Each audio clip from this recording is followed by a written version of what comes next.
你好啊，Tony 哥，Hello， 今日第8集啦。咁有啲網上嘅朋友仔咧都問翻喎，如果想嚟你哋雪卡聚會咧，應該點樣報名啊？我之前講過咧，我哋呢個雪卡聚會咧，1個月2次咧，已經搞咗2年㗎啦。咁如果你想報名嘅，咁可以嚟尖東南洋中心70號鋪嚟呢度報名。每一次咧有10個名額，咁係免費嘅。記住係免費，食呢個雪茄可以叫杯咖啡飲啊，叫杯檸檬茶啊。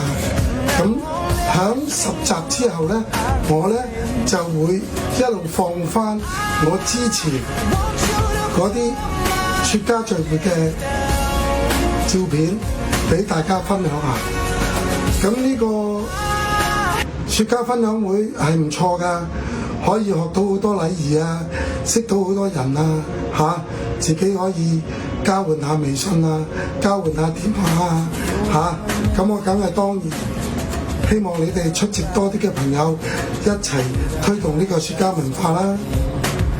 咁樣如果你哋記得係想出席呢一個活動嘅，就要嚟尖東南洋中心地下70號鋪去報名。咁仲有代理咗呢2個品牌咧，就一共咧就有16款雪茄。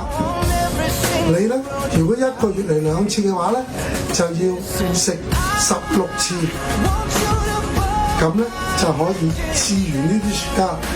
希望可以揾到2隻至3隻雪茄咧啱你哋口味咁我相信都好難，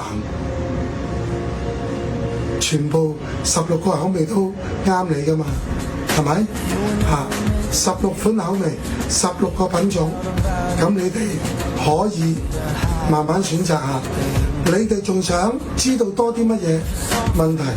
喺10集之後可以俾信息我，咁我咧就到時再錄俾你哋需要知道嘅嘢。OK，拜拜。拜拜，多謝。小紅書